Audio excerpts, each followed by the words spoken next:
Hoje, no Imprensa Livre, eu tenho o prazer de receber meu grande amigo, o intelectual Martim Vasques da Cunha, autor de Crise e Utopia, Poeira da Glória, 2 livros que, se vocês ainda não leram, por favor, leiam. Colaborador do Estadão, do Caderno de Cultura também, com artigos primorosos, um dos maiores intelectuais hoje do país. E vai ajudar a gente a refletir um pouco sobre o momento que a gente está vivendo, saindo um pouquinho aqui do dia a dia, do noticiário, e tentando entender esse momento aí que muita gente está escrevendo até muita bobagem sobre isso, né? A última teoria, inclusive, é que é a eleição da tia do WhatsApp, não é isso? Então vamos sair um pouquinho aí dessa busca de culpados e tentar entender um movimento maior do que está acontecendo. Martim, muito bem-vindo ao Imprensa Livre. Eu que agradeço pelo convite, Alexandre. Boa tarde, boa noite, bom dia ao público. O primeiro assunto que a gente tem que entrar e não pode fugir é sair um pouquinho da dicotomia direita-esquerda. Eu vejo que ainda tem muito dessa cabeça, Guerra Fria, e muita gente que tenta entender o momento atual e não consegue sequer conceber a ideia de que existe a tal da revolta das elites. Né? O que é esse descolamento das chamadas classes falantes e elites progressistas do sentimento, do senso comum, né? E de um próprio desprezo a ideia de democracia, né? Quando o povo deveria ser basicamente um carimbador de decisões daquela burocracia iluminada e desses intelectuais e desses bilionários que, em tese, na cabeça deles, sabem mais do que os outros.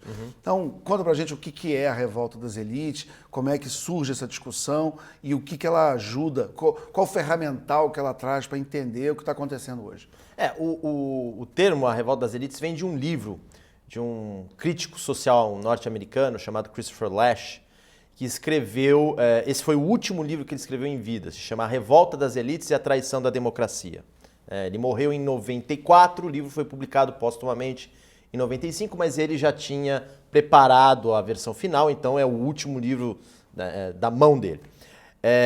O livro é o seguinte, é um livro muito interessante por 2 motivos.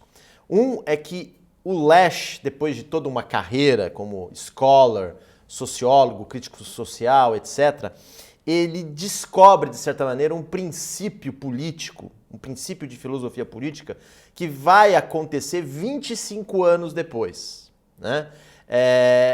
Por coincidência, vai acontecer nos Estados Unidos em 2016 e também vai acontecer na Europa com o Brexit. No caso dos Estados Unidos, isso vai acontecer com a eleição de Donald Trump. Acho que estava em gestação ali nos anos 90, né? Pós-queda do muro ali. Não. É que ele percebe a coisa. Ele percebe, vamos dizer assim, o ovo da serpente, por assim dizer.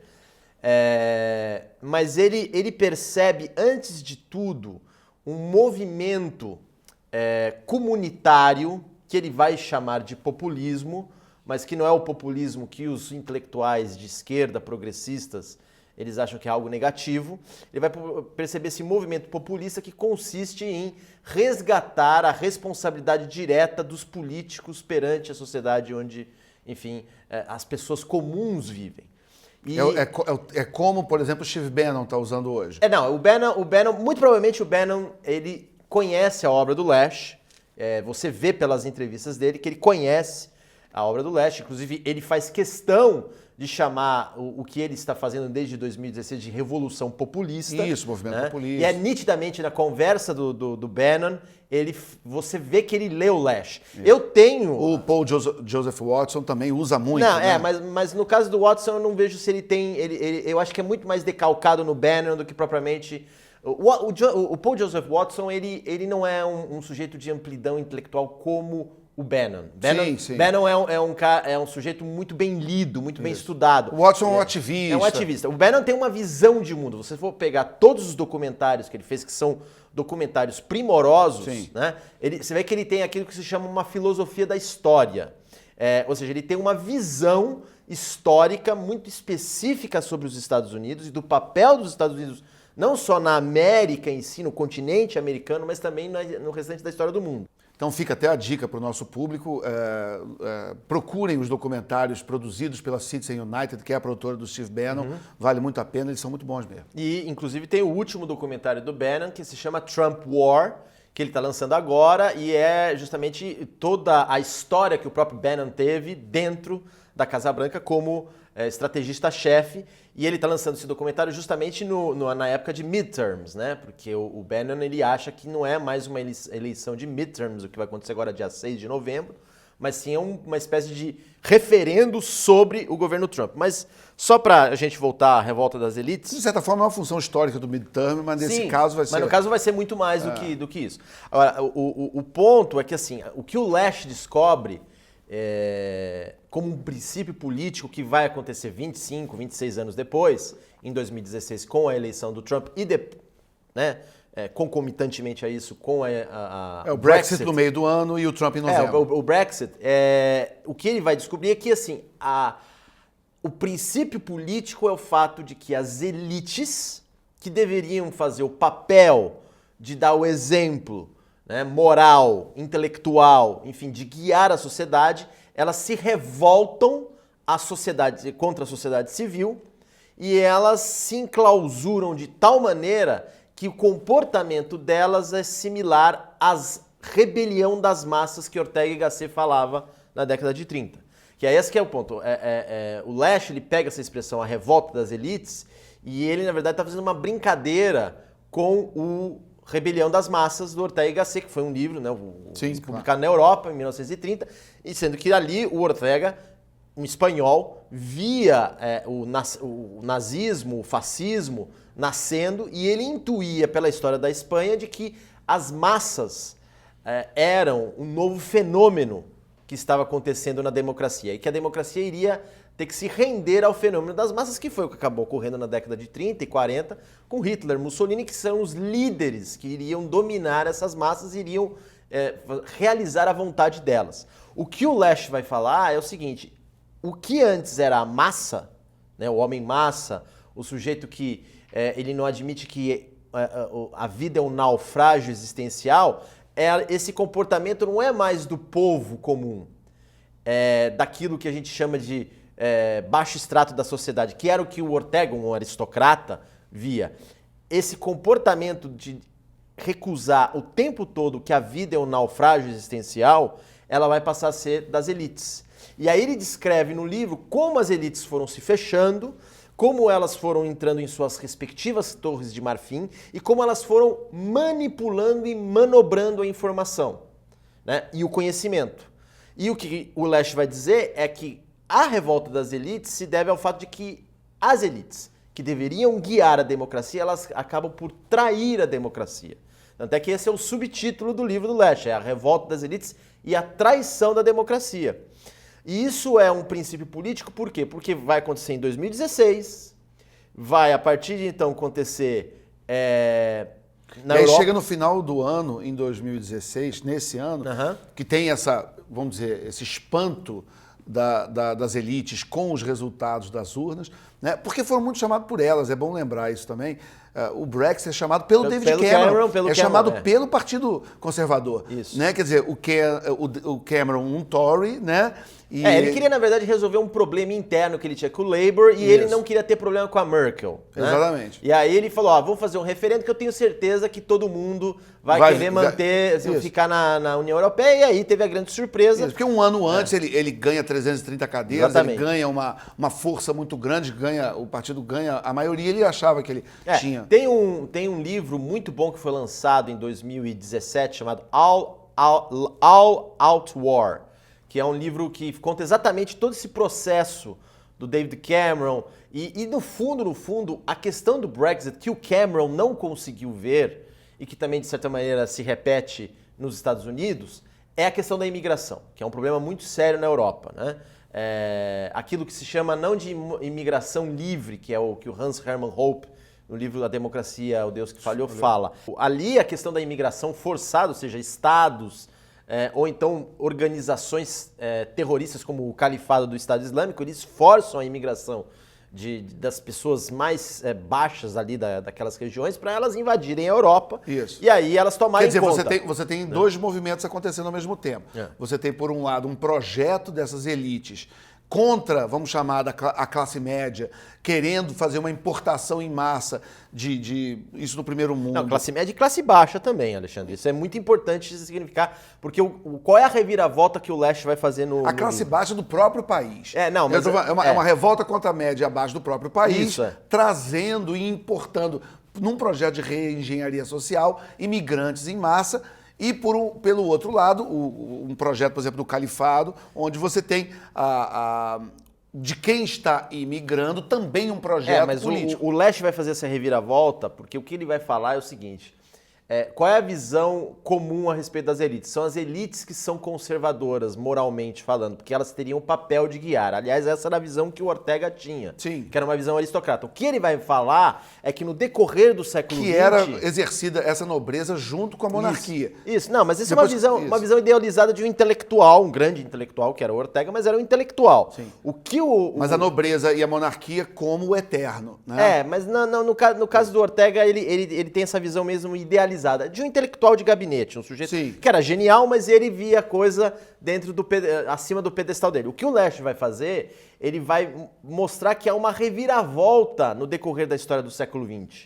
Então, o que está acontecendo em 2018, especificamente, é uma revolta das elites, não só porque é o PT, o PCdoB, o PSOL que está... a esquerda, aquilo que a gente chama de esquerda radical, a esquerda vermelha, que está ruindo. Não, é todo um projeto de poder, de uma inteligência, de uma tirania dos especialistas, comandada por MDB, PSDB e os jornais, as universidades. Tudo isso engloba uma espécie de tirania que sufocou o cidadão comum. Porque o que aconteceu com o Brasil é que, assim... Que desconta e se vinga na urna. Mais do que na urna. Inclusive é aí que tá, né? O Pablo Hortelado falando sobre essa eleição da tia do WhatsApp. Quando você vê claramente que isso o que o Pablo Hortelado é a revolta das elites descarrada. Exatamente. Ele não consegue entender que... Quando ele se revolta com a tia do WhatsApp, exatamente. Ele está verbalizando todo o nojo, desprezo da revolta das elites que tem pelo cidadão comum. O que as pessoas não estão percebendo em termos conceituais, quando elas ficam falando de fascismo, o Bolsonaro é fascista, Não, a gente está vivendo um dilema aqui entre... Que o voto é o voto da ignorância, do ódio. É a escolha entre... Do medo. É a escolha entre um governo totalitário e um governante autoritário. E as pessoas acham que autoritário é uma coisa totalmente ruim. Porque tem, obviamente, cada integrante da Revolta das Elites quer ter um 64 para ser chamado de seu. Mas o fato é que, do jeito que, por exemplo, o Brasil tá... Que é aquela garotada mimada de 68. Exatamente. Não, e os millennials, tem muitos millennials também que tentam mimetizar o comportamento da garotada de 68. E aí tem toda a questão da doutrinação ideológica, que é nas escolas, nas universidades. Isso é um fato inegável, que é outra variação da revolta das elites, porque como você tem os professores, né, que eles se acham parte dessa casta, eles começam a querer colocar na cabeça dos jovens essa mesma visão deformada da realidade. A gente viu um pouco na greve dos caminhoneiros, né, que foi um momento interessante, onde se tentou criar teorias, Sim. Mas também ali é uma coisa meio caótica, então foi uma primeira tentativa de um grupo de se revoltar contra essa ordem, mas ao mesmo tempo pediam mais Estado, mais intervenção, controle de preço, né, algumas proteções de mercado. Então, quer dizer, e eu achei interessante como você via algumas tentativas de se criar algum tipo de narrativa de todos os lados em relação ao que estava acontecendo, enquanto isso as ruas interditadas, colégio sem aula, hospital sem remédio, enfim. São os intelectuais de gabinete, né? Eles acham que nos gabinetes deles eles estão controlando a realidade. E, na verdade, eles não fazem aquilo que o Nassim Taleb chama de skin in the game, ou seja, eles não estão lá na greve dos caminhoneiros, eles não sabem das verdadeiras exigências, eles não sabem das verdadeiras circunstâncias. Assim como Marx nunca pisou numa empresa. Exatamente. Né? É o sujeito que nunca conversou com um caminhoneiro, está teorizando sobre... Tinha gente que falava que o caminhoneiro era o novo Thomas Jefferson. Isso, né? Exatamente. Então você observa ali que esse problema de querer manter a vida, que é o naufrágio, como diz o Ortega, que o Leste vai repisar. O Lila resgata isso um pouco também, né? Sim, não. O Lila, mas o Mark Lila é uma outra coisa, que ele é um liberal, progressista, mas que ele entende que a vida é um naufrágio. Ele entende. Agora, o problema é quando você pega, na casa da greve dos caminhoneiros, até mesmo na eleição, né? Você achar que você tem o controle do fluxo histórico, do processo histórico. É isso que é o perigoso. Porque o político... Que é o mal do progressismo. Que é o mal desse progressismo original. É o mal do racionalismo na política, para citar o Michael Oakeshott, né? Sim. É o sujeito que acha que pelo seu intelecto ele está compreendendo a realidade. E aí entra naquilo que o grande Bruno Tolentino falava, que é assim, você troca o mundo tal como ele é, pelo mundo como ideia. Você acha que o mundo é uma ideia que você pode colocar numa gavetinha e você pode manipular conforme a sua vontade. Não é assim. A realidade não é assim. O mundo não é assim. Você não é assim. Ninguém é assim dessa maneira. Não tem como você colocar a sua vivência, as pessoas com quem você conversou dentro de uma gavetinha, seja ideológica ou seja racional. Então, o que é a tirania do especialista? A tirania dos especialistas é exatamente essa tirania secreta, por assim dizer, que existe em qualquer sociedade, que é quando o intelectual, ele acha que ele pode, por meio do seu desejo de poder completamente alucinado, governar ou então guiar o país conforme as suas ideias. E, obviamente, aí ele tem todos os meios técnicos e críticos para isso. Ele tem as estatísticas, ele tem os estudos. E aí esses estudos, eles vão se tornando pesquisas governamentais, pesquisas de ensino, pesquisas universitárias. E aí, como diria, né, o vulgo, é só você espremer vários números para você tirar qualquer sentido dele. Isso. Né? E você vai tirando e você acha que aquele... Torturando os dados, eles confessam o que você quiser. Exatamente. Você vai colocando isso numa tal teoria tão bem feita, numa narrativa tão organizada, que você confunde o mundo com aquela narrativa, né, com aquela teoria. Mas isso se dá apenas numa casta? A democracia seria a tirania da maioria? Não, a democracia é a tirania de uma minoria, que são os intelectuais. Só que os intelectuais, eles têm uma coisa que é o desejo de poder alucinado. Eles confundem o fato de que eles podem criar ou pelo menos vislumbrar teorias absolutamente perfeitas com o mundo desorganizado. E aí eles acham que eles podem fazer isso, colocar o mundo dentro desse registro. E não podem. E aí o que acontece? Como eles são intolerantes, no sentido de que eles não são flexíveis diante da realidade, diante da beleza da realidade, porque no fundo, o intelectual tem ódio da realidade. Ele acha que a realidade tem que estar do jeito dele. Isso. Então ele acha que a realidade não presta se não for do jeito dele. Então ele odeia a realidade. Quer dizer, a campanha do Alckmin batendo no Bolsonaro... O Alckmin é um exemplo concreto. Típico, né? Típico. Por que ele perdeu? Porque ele deixou um monte de intelectual, porém idiota, para usar outro termo do Nassim Taleb, governar, comandar a campanha dele. E quanto mais o Alckmin caía nas pesquisas, mais ele não ouvia a tia do WhatsApp, mais ele não ouvia o motorista do Uber, mais ele não ouvia as pessoas que estavam... E ele queria ir para o gabinete para ouvir os seus intelectuais orgânicos e pedindo, por favor, me explique o que eu faço. Né? É o que a gente imagina como resultado daquela campanha desastrosa, é típica intelectual progressista colado no Alckmin, dizendo para ele, afaste-se do povo, o que você tem que fazer é mostrar para o povo que o Bolsonaro está errado. Aliás, o PSDB é um partido de intelectuais, né? Total. Ou então, pior ainda, né? Que além do intelectual, é aquele que quer ser intelectual, mas não consegue. Isso. Então, são essas pessoas que vão criando essa tirania de especialistas e que, no fim das contas, chega uma hora que a sociedade, a maioria silenciosa, a sociedade civil, fala, basta. Que é o que está acontecendo agora. Isso. As pessoas, elas percebem que essas pessoas que nos governam, seja de forma intelectual, seja de forma política, elas não estão no mundo real. E é o que aconteceu no Brasil. O Brasil chegou e falou assim, olha, chega, não queremos mais isso. A gente quer... E aí a reação contra a tia do WhatsApp vamos regular o WhatsApp, Sim. Vamos censurar o WhatsApp. Em vez de tentar entender o que aquelas pessoas estão falando, de verdade, né? É dizer, não, vamos chamar aquilo de fake news, vamos desautorizar e deslegitimar a opinião das pessoas que está sendo trocada livremente, e a saída vamos controlar todo mundo. É o ódio à realidade. Eu estou te falando, eu estou bloqueado no Facebook. Né? É o ódio à realidade. A pessoa tem ódio à realidade. Quando a gente começa a fazer esse tipo de crítica, o Sowell também critica muito bem naquela obra-prima dele, dos intelectuais de sociedade, enfim. A resposta dessa casta intelectual progressista que seria uma discussão anti-intelectual, anti-academia, anti-científica. Então eu acho que é importante também... Foi bom você ter falado isso. Eu acho que é importante para não deixar a impressão que está vindo desse tipo de crítica, uma crítica genérica à academia ou uma crítica genérica ao intelectual, a alguém que se debruça sobre a realidade para tentar entender e gerar algum tipo de teoria, de reflexão. Não é isso que nós estamos falando. Não. E eu acho importante que isso fique claro. Uma coisa que a gente tem que... Aliás, tudo isso a gente está falando porque o Christopher Lasch era um cara da academia e era um scholar, né? Era um sujeito Citamos vários até que a gente gosta. Exatamente.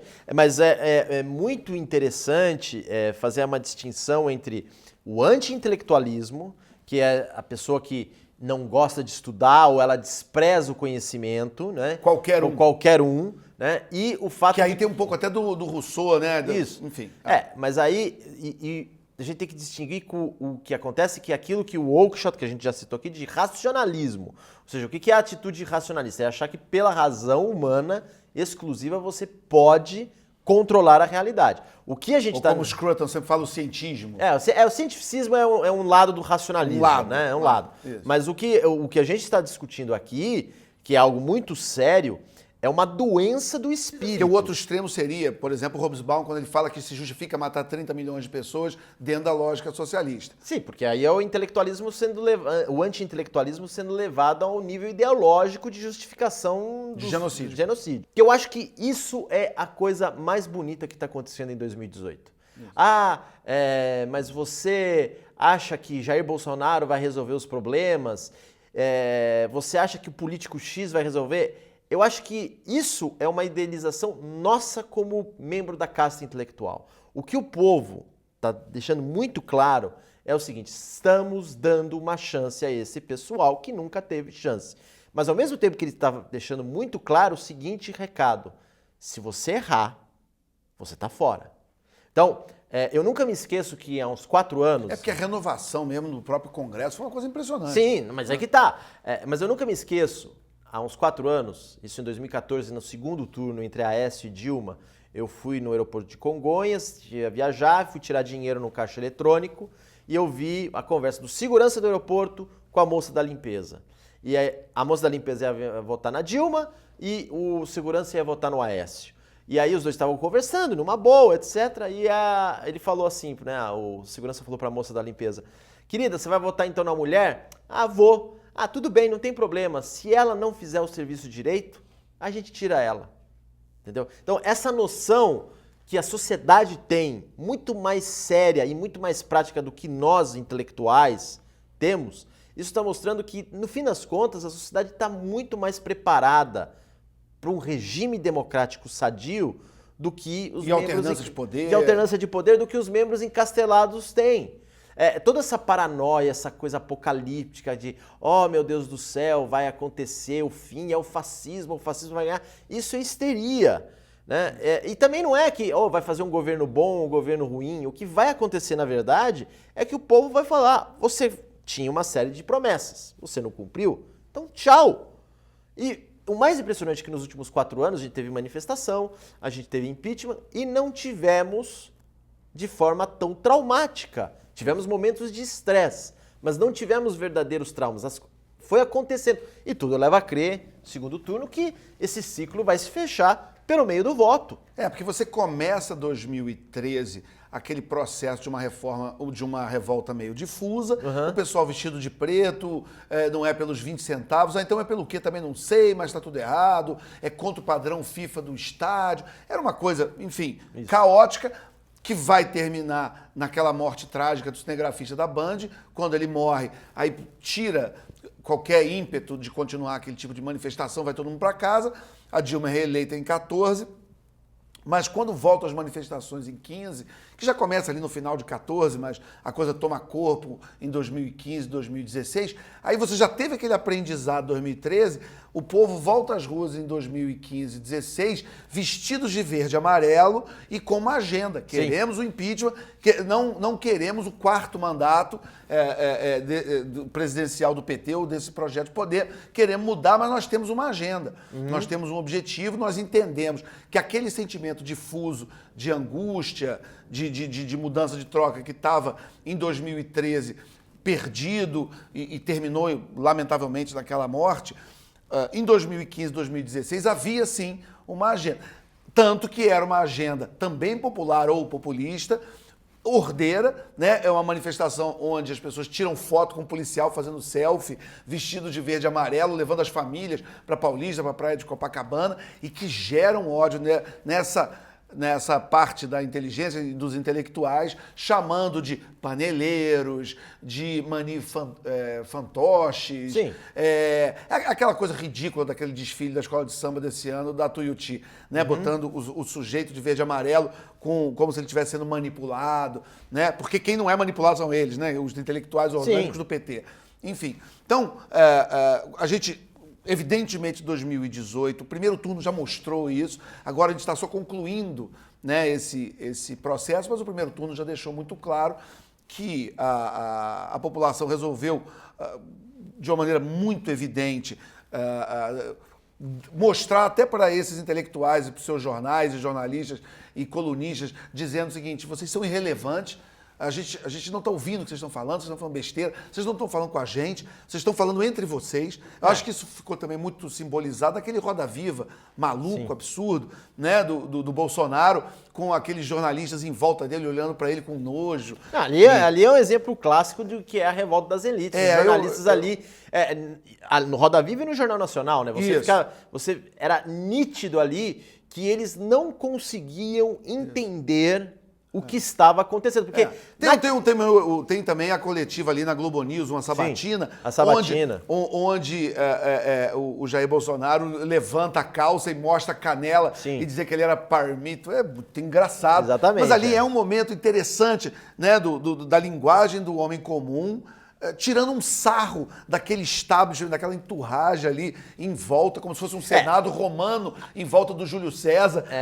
Vamos ter falado isso, porque a grande questão em torno do Bolsonaro, dele, enfim, como comunicador, como político, é que ele consegue verbalizar esse anseio da sociedade de uma maneira que ela é muito simples, mas ela não é simplória. Entendeu? Se você for pegar, por exemplo, o Cabo Daciolo, ele vai expressar exatamente os mesmos anseios, mas de uma maneira histérica. Folclórica, né? Quase caricatural. O Bolsonaro, ele conseguiu fazer exatamente, mostrar esse anseio da população, esse dilema de que a violência é a nova inflação, não só de uma maneira que preserva a sensibilidade trágica da vida, porque ele vê isso como uma coisa séria, mas ele mostra isso com um senso de humor espetacular, quando ele fala para Andréa Sadi que, assim, escuta, eu defendo você mais do que a Maria do Rosário. A prova disso é, se chegar um estuprador para você, minha filha, você vai o quê? Você quer que eu saque uma arma ou você quer que eu saque uma rosa? Uma carteira de que você é feminista. Então, ele tem esse Até porque é um deputado em 7º mandato. Sim. Isso também foi forjado ao longo da carreira dele, né? Sim. Mas é interessante o modo como ele... Isso foi antes do atentado, né? Enfim, você percebe que depois do atentado, o Bolsonaro não tem mais esse senso de humor. Ele perde isso, porque a experiência do atentado, de ficar próximo da morte... você vê que ele recupera algo que estava meio difuso na campanha dele, até o atentado, que é essa sensibilidade trágica.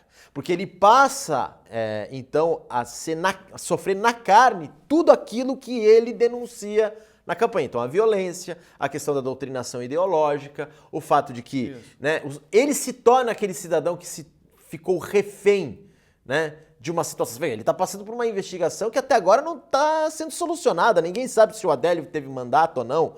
Então, e por que eu estou falando isso em relação... Se o Adélio esteve na Câmara. Exato. Não, se foi a mando de quem ou não, ninguém sabe, enfim. Mas Eu digo, foi forjado um álibi para ele na Câmara no mesmo dia do atentado. Ninguém consegue saber. Né? Mas por que eu estou falando isso na questão do Bolsonaro? Porque isso tem a ver também com o que vai acontecer depois do dia 27 de outubro, em relação aos intelectuais, que vai ser essa expectativa se o Bolsonaro é uma espécie de mensageiro divino ou se ele vai ser um flagelo dos deuses. E toda essa discussão do ele não, em relação ao PT, civilização e barbárie, é que os intelectuais não conseguem perceber que o PT já se mostrou como um flagelo dos deuses. Entendeu? Não tem como você negar isso. E que o povo está falando para ele, Jair Bolsonaro, o seguinte: estamos dando um voto de confiança.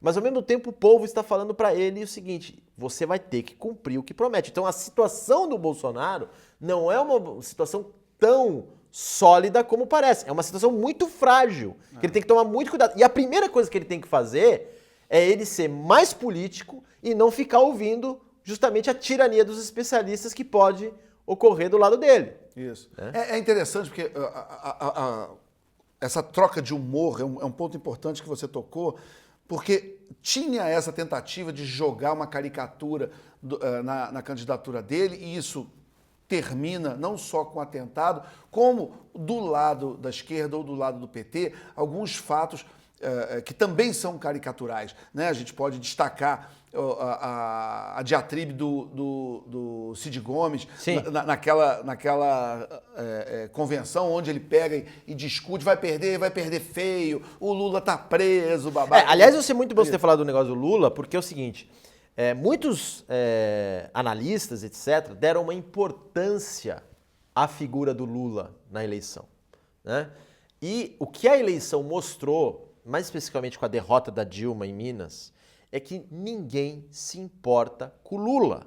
O Lula, eu nunca me esqueço que teve alguém no Twitter, acho que foi o Mauro Diacrônico no Twitter, que falou assim: realmente, né, quando o Lula foi preso, né, e aí levaram ele de Camburão até, e aí acho que foi o Mauro Diacrônico, ele falou: o Brasil está dividido entre pessoas que jogam fogão, o rojão no ar, e as pessoas que batem panela. Ou seja, o Lula, ele, que antes era aquela coisa, aquela aura do líder carismático, etc., ele não é nada. Isso. Ele então, até que ele não é tão nada... Aqui no Rio, especificamente na eleição para governador, a gente via isso na figura da Márcia Tiburi. Isso. A Márcia Tiburi, quem coloca a Márcia Tiburi como candidata a governador... quem que é a piada, né? Quem que é a caricatura? Né? A participação dela nos debates era uma coisa que você vê a decadência daquele projeto de poder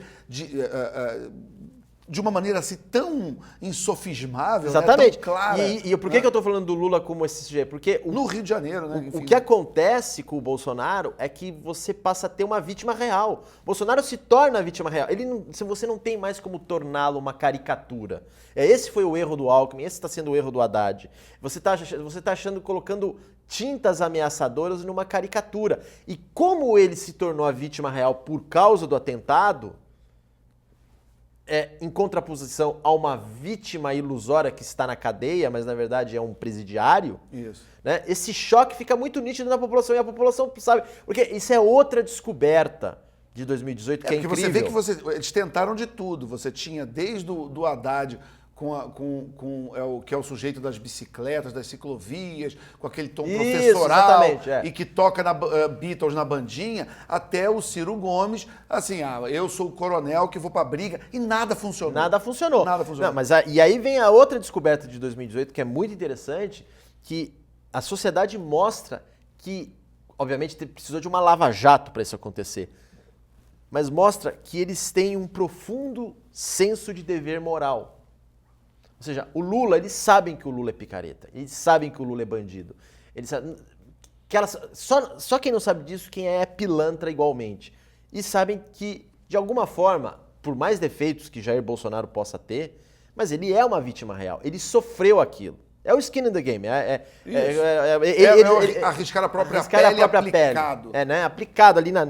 Então, é muito interessante que o que a gente vai ver a partir de novembro e nos próximos 4 anos, seja lá o que for acontecer, o que a gente vai perceber é o descolamento completo da casta intelectual em relação ao povo, e o povo a sociedade civil, a maioria silenciosa, ela vai falar para os políticos que foram eleitos o seguinte: seu emprego é temporário.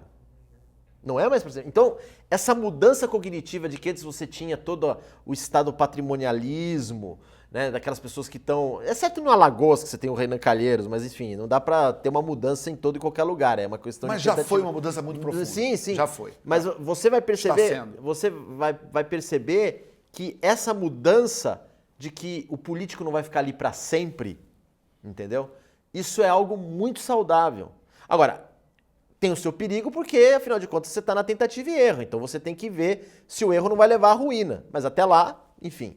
Então, para concluir, eu queria lembrar do seu livro, A Poeira da Glória, é fantástico, quem não leu, por favor, leia, né?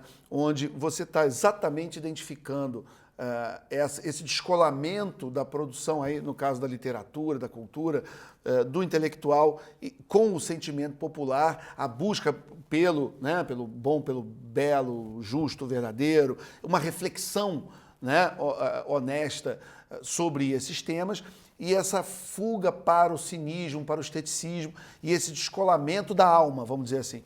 Eu queria que você, para a gente concluir, aonde que a Poeira da Glória está se refletindo nessa eleição e nesse momento do país? Modéstia à parte, o meu livro, ele, na verdade, explica boa parte do processo histórico que vai levar a esse tipo de, vamos dizer assim, conclusão dramática, né? Mas eu mostro no decorrer da história do Brasil e por meio da sua literatura, como aquilo que eu chamo de o círculo dos sábios, né, vai se descolando da realidade concreta das pessoas e mais, das preocupações morais das pessoas. Eu fui descobrir o livro do Lash depois que eu escrevi o Poeira da Glória. Na verdade, eu redescobri o livro do Lash, A Revolta Ainda das bem, Elites. né? Senão ia ficar com 2.000 páginas. Exatamente. Eu fui redescobrir o Lash graças ao vídeo do nosso amigo Dionísios, né, que ele faz um vídeo no Bunker do Dio a respeito do Revolta das Elites. Foi ali que eu redescobri o livro e eu vi que tinha muita coisa em comum com o meu livro. Mas isso obviamente, é o que acontece na vida de qualquer um que se aventura a escrever um livro, que é quando você percebe e você não tem ódio à realidade de que existem certas coisas no decorrer da história do Brasil que elas não são uma narrativa, mas na verdade elas são acontecimentos naturais que mostram para você o sentido do drama de um país. Então, o que eu quis mostrar no Poeira da Glória era que o país estava num drama existencial que era refletido na sua literatura, que por sua vez se ramificava na política, né? E junto com isso, o livro foi publicado em 2015, né? Fica muito nítido que tudo o que eu falo nesse livro, né, desde o Círculo dos Sábios, conceitos como totalitarismo cultural, a própria noção de Poeira da Glória no sentido do intelectual que busca a glória vã, né? Tudo isso converge para o que vai acontecer em 2018, no qual você percebe que esse círculo de sábios que vivia à custa do totalitarismo cultural, ele está sendo substituído ou por um outro círculo dos sábios, ou então agora esse é o momento que eles vão se deparar com a realidade tal como ela é. Se isso vai acontecer, não sei. Mas eu também confesso a você que eu estou muito feliz com o fato que eu não tenho isso sob meu controle.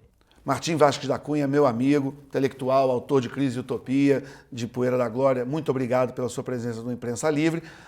Você que ainda não se inscreveu no canal, vai ali onde tem o sininho no YouTube, se inscreva. Mais programas como esse você vai receber, mais conversas como essa, até o dia 26 de outubro. Eu encontro com você no próximo Imprensa Livre. Muito obrigado, Martim. Obrigado, Alexandre. Até a próxima.